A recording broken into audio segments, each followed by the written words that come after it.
Here are Pierre Poilievre's views on employment insurance, EI, exposed. Pierre Poilievre has repeatedly voted against reforms to employment insurance, EI. For many Canadians, EI is a lifeline to help them survive temporary unemployment. For those of us who know how hard it is to find a decent job in Canada, you understand how important EI is. In 2009, Pierre Poilievre fought against expanding EI eligibility to help more Canadians. Poilievre argued against helping more Canadians during the 2008 global economic crisis. Here's Poilievre talking about restricting access to EI in 2016. He's worried EI will make Canadians lazy. The result of this is an increase in the cost to the employment insurance program.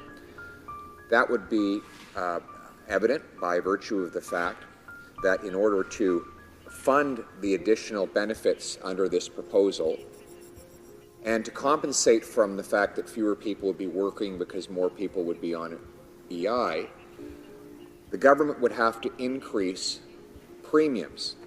All the benefits paid out from employment insurance come from the premiums paid by employers and employees. The estimates for the cost of going to a 45-day work year or 2-month work year range from about $1.5 billion to $4 billion a year. As you can imagine, all of that burden would need to fall onto the shoulders of taxpayers, both workers and the businesses that employ them, through increased premiums.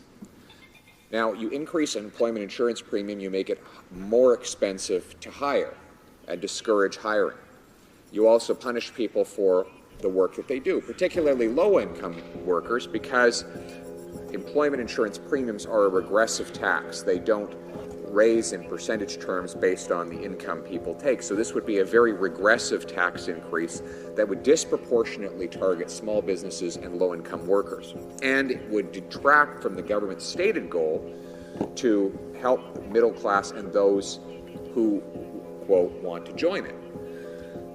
Furthermore, it would impose new burdens on the Canadian workforce. Imagine if in every place in the country you had large numbers of people who worked only 2 months out of the year and then used the employment insurance system for the remaining 10 months.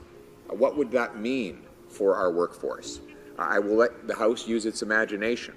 I suggest to you that instead of taxing people who work and the people who hire them, in order to pay people not to work, we should encourage job creation. So I have some practical suggestions for the government and for the NDP on that score. First, we have a growing surplus in the employment insurance account, and the NDP is quite right in suggesting that that money should not belong to the government. I propose that we use it to cut employment insurance payroll taxes by 21%. That reduction in taxes was laid out in last year's budget. It is booked as part of the fiscal framework, and it can be afforded based on the surplus that had been growing in the account when the Conservative government left office. The 2008 global economic crisis was one of the most severe economic crises in history, second only to the Great Depression of 1929. Unemployment in Canada in 2009 was at a historic 8.7%. So many Canadians were out of work. My tech company declared Chapter 11. And while Canadian families were suffering, Pierre Poilievre was arguing passionately in Parliament about limiting EI. Pierre voted down helping Canadians during the historic crisis. And now Canada is facing another crisis that will make 2008 look like a walk in the park. Working Canadians can't trust him to help us. Instead, he told us all to get a job. And he told us to stop looking for a government handout. Of course he did. This is where he lives. Poilievre has never known what it is like to struggle to find work. He's never needed employment insurance. He's a multimillionaire. Now, what about the next time Canadians need help? Pierre's a multimillionaire who lives in a $4.2 million taxpayer-funded mansion. Can you count on him? The answer you are looking for is no. When Canadian families were in crisis, Pierre voted against a helping hand. Don't get played, Canada.